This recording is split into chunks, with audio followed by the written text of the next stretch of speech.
Welcome to the second lecture of Pattern Recognition and Machine Learning. Today's topic are the basics of beamforming. Let's have a look into the content today. At first we will have a quick review of beamforming. For that we will look into the principles of delay and sum beamforming. After that I will discuss some comprehension questions which also be provided with this video. At last we prepared a Python demo in which we will program a simple beamformer and have a look into some of the effects of beamforming. So let's get started. Let's start with a physical view of how the sound waves transmitted from a source will travel through an array. For that, we will simplify our setup by omitting the third dimensions and consider only two dimensions. The easiest way of explaining beamforming is with the example of a uniform linear array. This means we have multiple microphones uniformly spaced on a linear axis. Let's draw 4 microphones in our case, from microphone 0 to microphone 3.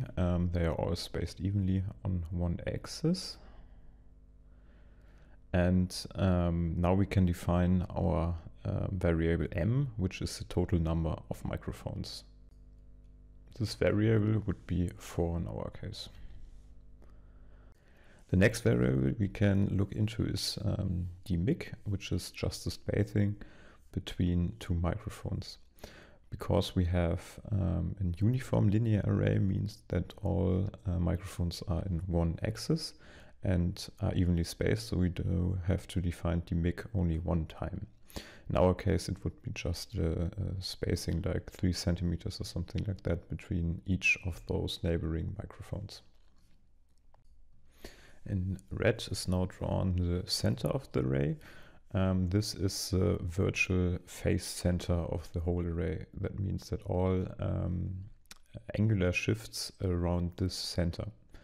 What we can do now is we can define the distance of each microphone, dm, to that center position. And this is given by the formula of the norm of m minus big M minus 1.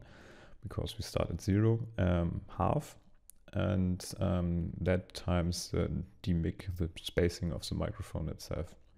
So we want to know the distance between m0 and the center. We just put in for the m the 0 and calculate the distance of that. Now that we have defined the array, we can look into a plane wave that is emitted from a source in some distance. For that, we are defining a line that is perpendicular to our axis of our uniform linear array and is our reference line. We have that plane wave that is coming from a source. The vector of that plane wave is rs.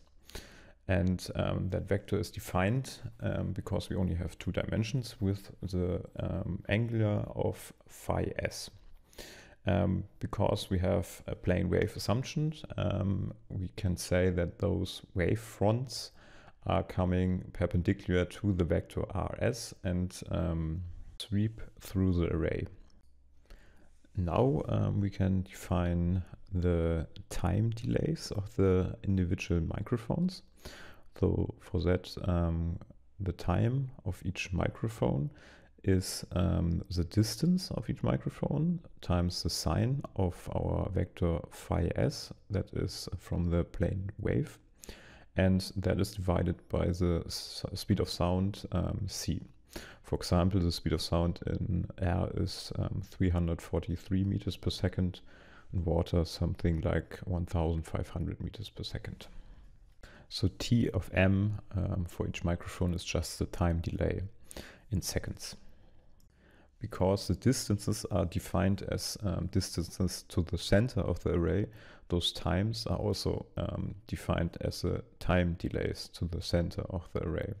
So they can be either positive or negative. Now we can convert those timings, which are in seconds, in just samples. For that we just multiply the times with the sample rate of our system, which is the variable fs, just the sample rate, and it gives us the time delays in samples. Okay, let's summarize this part. We defined our uniform linear array, and we defined it by means of the distance of each microphone to the center. Afterwards, we converted those distances in samples. And if we look at our left sketch here, we can think about it. So our plane wave comes and moves through our linear array. And at first, it will hit the microphone M0, afterwards M1, M2, M3. If we look at the output of those microphones, we will see that microphone M0 becomes, of course, the signal earlier than the other microphones. And this time delay is something we want to revert later on in our beamformer. Because when we revert and shift those time delays back to a given angle, those outputs will constructively interfere with each other and add up, and hopefully reconstruct our desired signal that was transmitted from the source. Now we can look into the signal processing stuff. For that I will draw at first the structure of a common beamformer type, and after that I will explain the equation behind that structure. We start with the microphones, so we draw some microphones. Those microphones will receive the signals from y0 from n to ym minus 1 of n, and yeah, we can write that definition in the box on the right. So y of m is of course the microphone signal of microphone with the number m.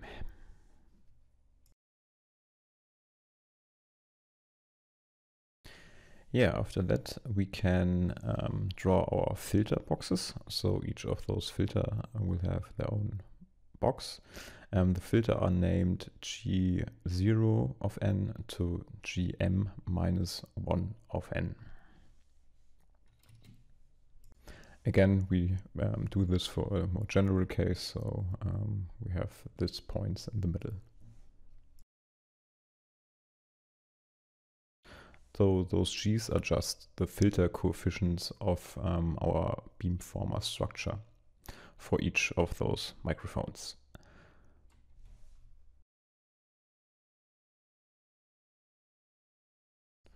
Afterwards, we can add those signals up, those filter signals. They are just the addition of each of those signals. So we add all of them to one big signal up. This signal is called U of n and is just the output signal of our beamformer.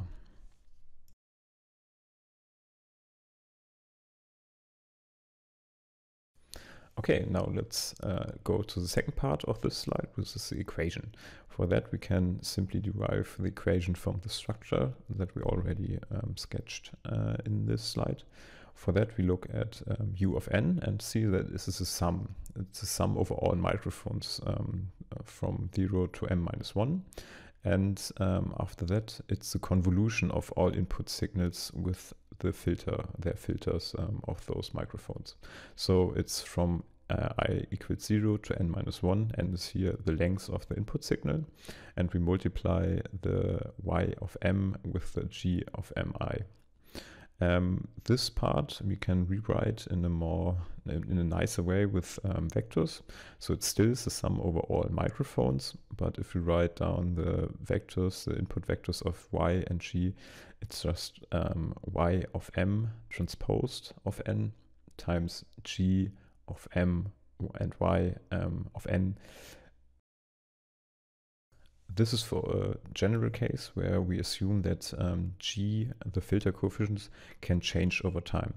But if we look at our fixed beamformer, we can neglect the time dependency and say g is constant for all time points. So we can just strike out the n. Okay, let's summarize this part, this slide, and the first part of our exercise. So what this structure should show you is that we can do the exact opposite of the physical wave that is incoming. So the wave comes in, gets picked up by the microphones, and what we want to do is we want to delay it in a certain way that all of those microphone outputs, after they are filtered, are add up in a constructively way. So what we are doing, we pretty much calculate for each angle phi s the delays and flip those delays around the phase center and print and set the coefficient of the filters G to those flipped delays. So we revert the incoming wave for each of those incoming angles.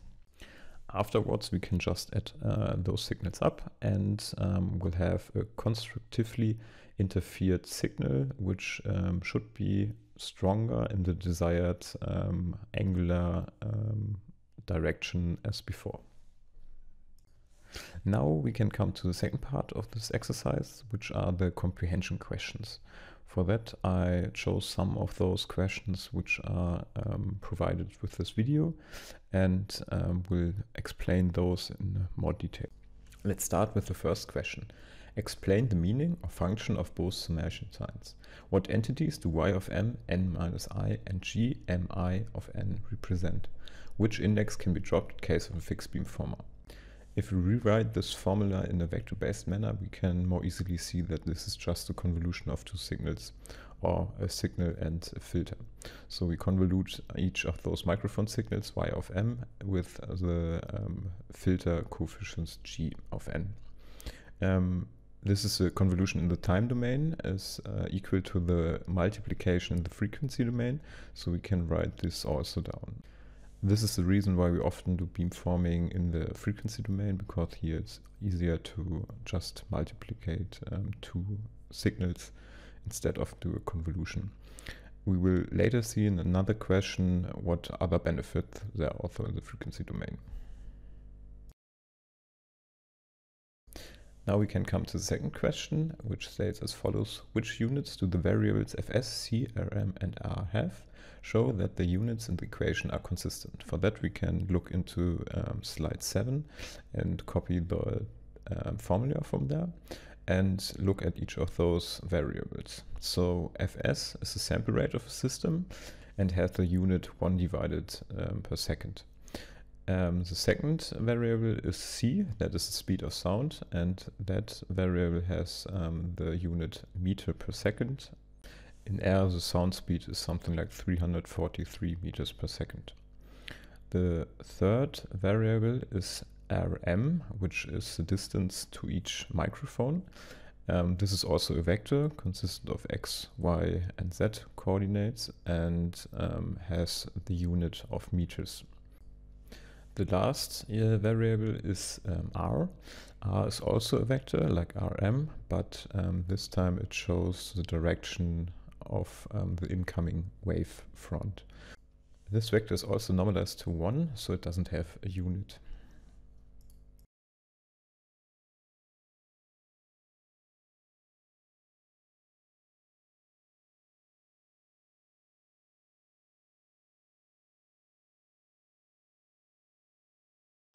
Now we can write down this formula with the units. So T of m later has the size of samples, because the sample rate is technically in samples per second.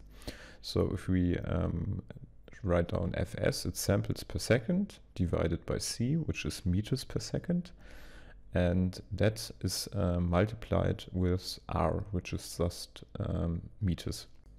Now we can look into the formula and see that pretty much all units besides the samples are cancel each other out, and this formula is consistent.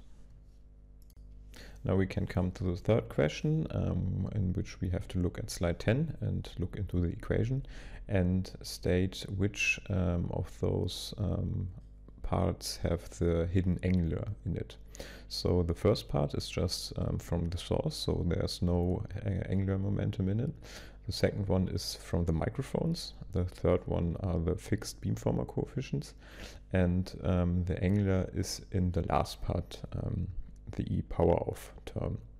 That is not fixed because the tau of m has for each microphone the angular in it. So there's our angle hidden.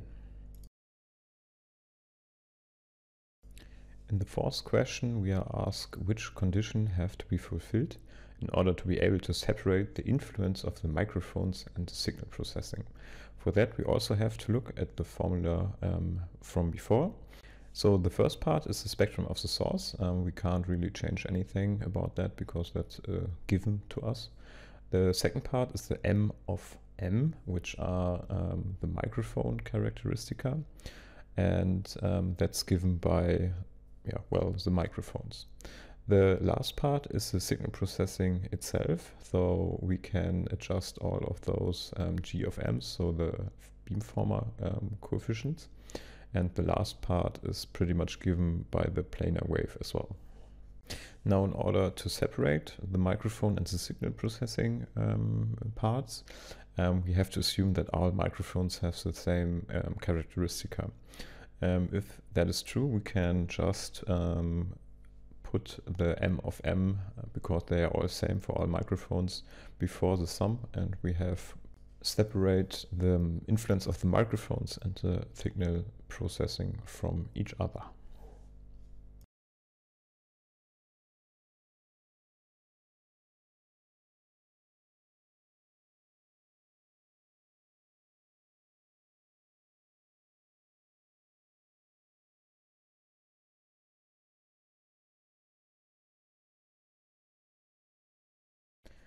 Yeah, welcome to the third part of this exercise, the Python demo. Those files I will talk about are on our server or our website. I think they should be beside this video. So what we are going to do is, in very short terms, is we create an array, we create a plane wave, and we try to receive a signal that is overlaid with noise and make it better with Beamformer. So for that, at first I will explain the beamformer _ empty file. And there in this empty file, there are some lines missing, like this one. And I will go through each of those lines, but not explain explicitly what you should add here. After I finished this file, I will go to the solution file and explain everything in more detail. So yeah, let's start. So at first we have some includes. You will need to install those libs by yourself, but there's a requirement txt in this folder. You can just download it with pip. There are some parameters you can play with afterwards. So as I told before, we will define an array. This array has a number of elements. In our case now 8 elements, and this specific element spacing, in our case 15 centimeters. After that, we will have a plane wave that is coming from a certain direction. In our case 30 degrees. And we will have to steer our beamformer. What that is meaning that we want to receive signals from a certain direction. So we can, for simplicity, put it in the same direction as the incoming plane wave at the moment, because we know where this wave is coming from. The third angle is the noise. So we will overlay our incoming signal with noise from another direction, so minus 80 degrees in our case here. And we will hear later what this will do to our signal. There are some other parameters. You can change them, but you shouldn't.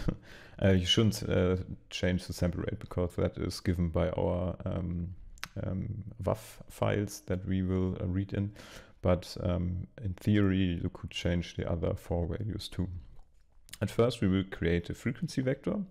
If you look into this, we will see that there's just all the frequencies. Okay, we can't run it because we have a syntax error. But if you run it, you will see that we have the frequencies from 0 to half of our sample rate, so something like 5,500 hertz. And they are spaced in the NFFT values. After that, we will convert some of our angles because those are given in degrees, and pretty much everything that we will use is in rad defined.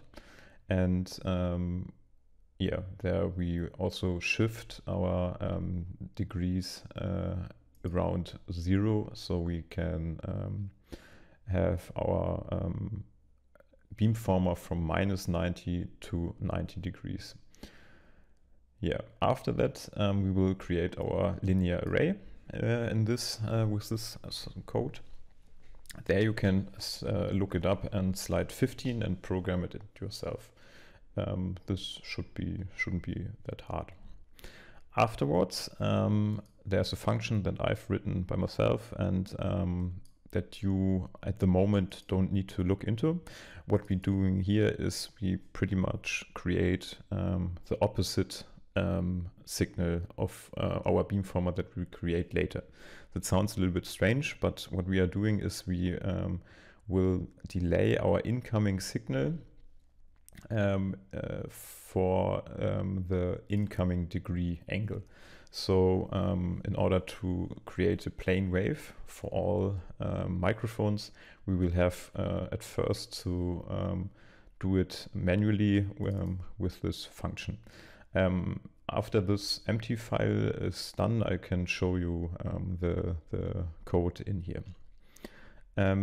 Yeah, let's go through the next thing. Here we are creating the array manifold vector and the beam pattern for our receive elements.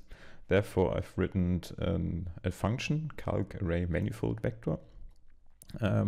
There are two lines in here that you have to also have to add by yourself. But what we are doing here is we create the complex delay elements, the complex delay values for our delay, yeah, for our filter coefficients. Example. What we put into here is the element number. So how many elements do we have? The position that we calculated before. The beamformer type we can also put in here. So for example, the delay in some beamformer, that is the simplest case. And for another is the blocking beamformer. I will show you the beam pattern of the blocking beamformer later on. It also needs a frequency vector, the angle in which we will create the array manifold vector for, so all possible angles that we want to calculate it. The sound speed and this flag if it's for transmitting or receiving. This is pretty much the case why we needed to calculate the transmit planar wave before. So in that case we had the TX case because we want to transmit in a certain direction. In our case now we want to receive, so the receive flag should be on. All it's doing is just giving the sign and a coefficient for our array manifold vector. Yeah, you don't really need to understand or look into this part because all we can do is just change the sign and the weighting of this filter. We can imagine when we want to transmit a signal, we don't need to divide our weights by the number of elements because we don't add those signals up, and it doesn't have to add up to 1. So in the transmit case, we just multiply with the number of elements because we divided by the number of elements beforehand. So these TX values are just ones. Yeah, what we want to do is on slide two lines. At first we want to calculate the tau values. These are given, yeah, I think on slide 10. And after that, the complex array manifold vector. I think that is pretty much the same formula on slide 10. After that, we can calculate the beam pattern. And this beam pattern is pretty much just the beam pattern in 0 degrees. So we sum up the array manifold vector over all microphones. If you define tau and the array manifold vector in a different way, it probably isn't axis1, but we will have a look into it later. Okay, so this is the array manifold vector function. It returns the array manifold vector and the beam pattern. When we look into the empty file, we get this array manifold vector and the beam pattern, and we do this twice. So one time for the delay and sum beamformer, and one time we want to calculate the blocking beamformer. This blocking beamformer, I will show you the beam pattern in the end. Yes. Because these beam patterns are still complex, we want to convert those complex values simply in float values that we can show. So we calculate the log 10, the 20 times log 10 of the absolute value of those complex values. We also add epsilon to it because therefore we never get 0 in the log function, and it will return a value, always return a value. Good. So next part, read in audio files. What we created were in the create incoming wave files for each of our microphones a WAV file. This WAV file is called BF0 to BFE number of elements and should be in your folder. What we want to do is we want to read these WAV files and do an STFT, so a short time Fourier transformation. This is done with this line. So we go through each element, read the WAV file, and do an STFT of this file. Afterwards, we have now for each frame the complex spectrum of that signal. And now we want to do in time domain a convolution, in frequency domain a multiplication of the complex input signal with our array manifold vector or our beamformer. So in this line of code, you have to just multiply our array manifold vector with our input signal. This we have to do for each frame because we have each frame a spectrum and for each microphone, and yeah, have then the result. Afterwards, we have the beamformed signal for each microphone. What we want to do is we want to transfer it back to the time delay. That is something what we do here. What is also done here is the summation over all microphones. So in this line, we also sum up all microphones and do then an inverse short time Fourier transformation. After that, we have our signal in the time domain and can save it as a WAV file in this line. At last, we have two plots that we can look into, and what they will show, I explain in a moment when I go through the solution file. Okay, now it's time for you to add those 4 lines of code. I think it should be doable. Okay, see you later.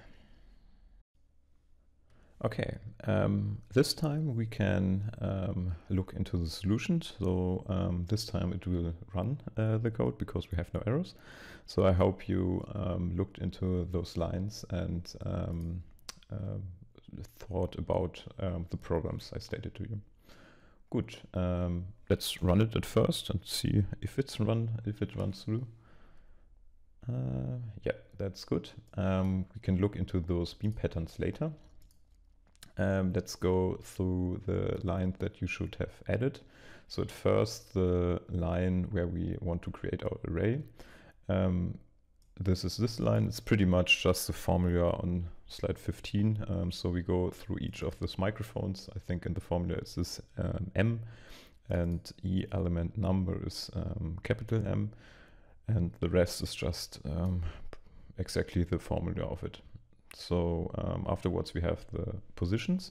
We can look day up and see that they are symmetrical about around 0. So our phase center would be between 3 and 4 and would be just 0.0.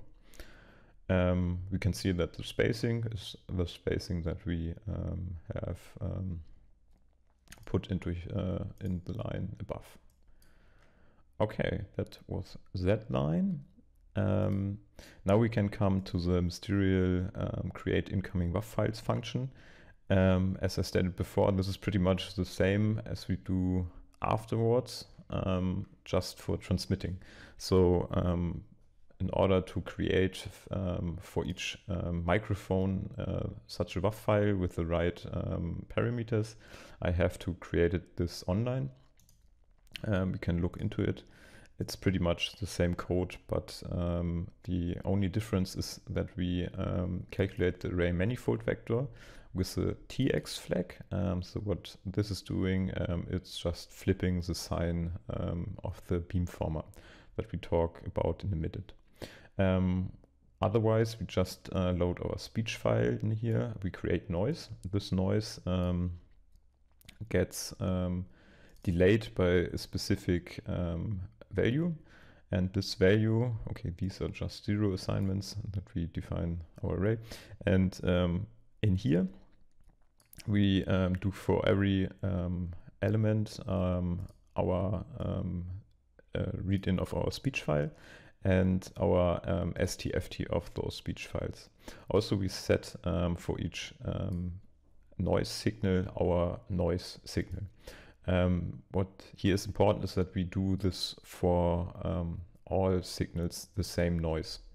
So if we would create for each of those microphones an individual noise, beamforming wouldn't work because the noise is uncorrelated. Okay, after that we do the short time Fourier transformation and do the multiplication for each frame in these lines. We do it for the desired signals, so the speech signal and the noise signal. The only difference is the angles that we choose to delay our incoming, or in this case transmitting signal and noise signal, because they can have different angles that are defined beforehand. Yes, after that we do pretty much the same stuff in the backwards. So we do the inverse short time Fourier transformation and save all of those files as a summation. Here we sum those both files up and save those under the names bf underscore the element number .wav. I had to do it online because you could choose another element number or something like that, or a different direction, and we have to create it live. Yeah, you can see on the left hand our 8 created WAV files. Yeah, we can hear into them. Can we hear into them? Yes, I have to open the folder. Okay, I had to open the folder, and here we can open one of those 8 WAV files and listen to it. Yeah, we hear the speech signal, but it's overlaid with pretty loud noise. The original signal would be this. Mancher gibt sich viele Mühe mit dem lieben Federvieh. And this signal is pretty much very hard to hear. Mancher gibt sich viele Mühe mit dem. Okay, what we want to do is we want to steer our receiving beamformer in this direction of the incoming plane wave of the desired signal. So what we want to do is we want to create again an array manifold vector. That's something we do in the calculate array manifold vector function. This function I showed you before, but there were 2 lines missing. These 2 lines are now entered, and we can look into them. At first, we wanted to calculate the ppf tau, or the tau, the delays of the signals. Therefore, we had to calculate with the angle that is coming, that is defined by our incoming plane wave, pf theta. and the element positions the delays, and we have to do that with the sine of our angle. So if we multiply it with the outer function, we get a bigger matrix, and after that we want to multiply it with our frequency vector and divide it by the sound speed. This should be pretty much the last part of the formula in slide 10, the e to the power of something, and this is the whole formula that we have here. So this is the e part, and we just multiply the tau with 2 pi in it. Here comes the f sine into play. So either Rx receive or transmit, Tx transmit beamforming are applied. So we have a 0 or minus a 1 or minus 1 before that whole multiplication. And in front of that are the element coefficients. That is something we defined in here.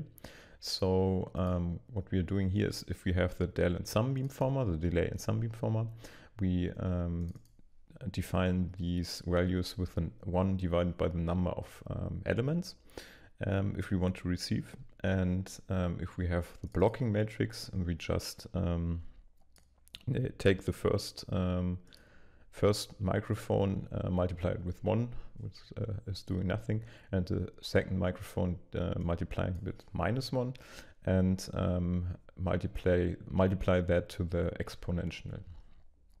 Yeah. If you want to look a little bit closer into that, you can, if you want to play a little bit around with those values, maybe not with the values after that, but with the values for other microphones. For example, you could do the PF2 of 1, the PF3 of -1, and so on, and look into the beam pattern of those functions. Yeah. But for the moment, we will not do that. And yeah, the last line was given, so we sum up over all microphones.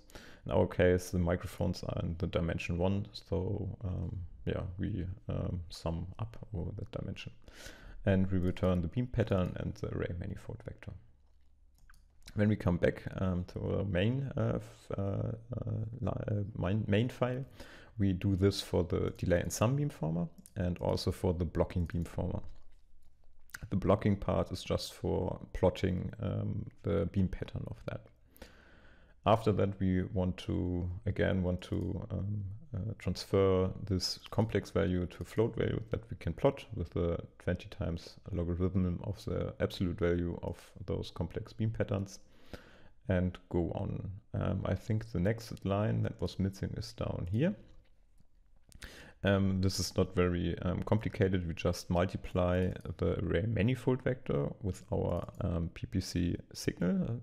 The PPC signal was the signals that we've got from all of those microphones, so the 8 WAV files that we created before, converted with the STFT. And what we do is we just multiply it. The interesting part is which of those manifold vectors we are using. So they are designed that way that we have as dimensions the angles, that means 181 angles, 8 microphones, and 257 frequency bins. And because we want to look only in one direction, in this case 30 degrees, the 30 degrees are around 0, so it would be the index 120, and we just need that array manifold vector for that specific angle. So we steer our beamformer in the direction of 30 degrees and multiply our signal or received signal with that array manifold vector. After we have done that, we pretty much go back into time domain and write down or save the SWAF file. When I've run this, we have done everything and saved those files. Now we can come to the figures. Those figures are the beam pattern. And what we can see on the left is the delay and sum beam pattern. This is pretty much the beam pattern you have in the slides as well. It looks a little bit different, but the differences are coming from the number of elements that we are using, the array spacing and something like that. Those are values that you can play around with. The first two values are those values, so number of elements and spacing. The second picture is the blocking beamformer. What we see here is very nice that we have pretty much nearly a uniform gain everywhere else besides the looking direction. And this you can change a little bit with changing the element coefficients before in the array manifold vector function. Yeah, after that we can adhere to our results and hope that they are better than before. Now we can resave our results in pf receive. Again, this is our received signal. Very noisy, and this is our beamformed, hopefully clearer version of it. Mancher gibt sich viele Mühe mit dem lieben Federvieh. Eines Tages. Yay, it's better. I hopefully you can hear it too. This is the case because we overlaid all of our signals in a certain direction, and the direction where our plane wave was coming from, and everything aligned good. We will still hear some noise in the background. This is something we can't, no beamformer is perfect in the sense. What we also can do is now play a little bit around with those values. For example, we can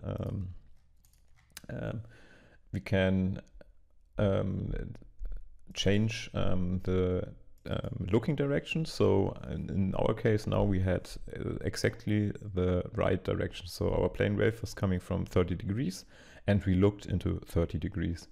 But in normal condition you don't really know where the plane wave is coming from. So maybe we just missed it and look into 20 degrees.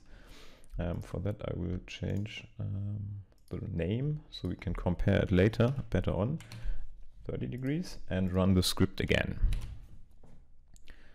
And after that we can open I will rename it 20, open it. I will also open the 30 degree WAV and we again the right WAV file. Mancher gibt sich viele Mühe mit dem lieben Feder. Okay, and now the slightly mismatched WAV file. Mancher gibt sich viele Mühe mit dem lieben Federvieh. Okay, it sounds a little bit, the noise is a little bit louder, so we see that we missed a little bit. What we also can do is we can completely miss it and, for example, steer to our noise source in -80 degrees. In this case, we would probably hear just noise. Let's try it out. It looks like noise.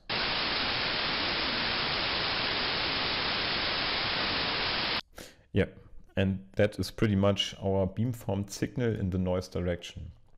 So what we did is pretty much just steered to our noise source and just wanted to listen to that. Yeah, that hopefully sums everything up. You can change and play a little bit around with those 5 values. I don't know, put maybe 32 microphones, maybe only 2. The element spacing, you can change a little bit. You can change a little bit what happens when you missteer and not going to the incoming planar wave. Yeah, that's hopefully a little bit more understandable. Yeah, thank you for your attention and see you next time.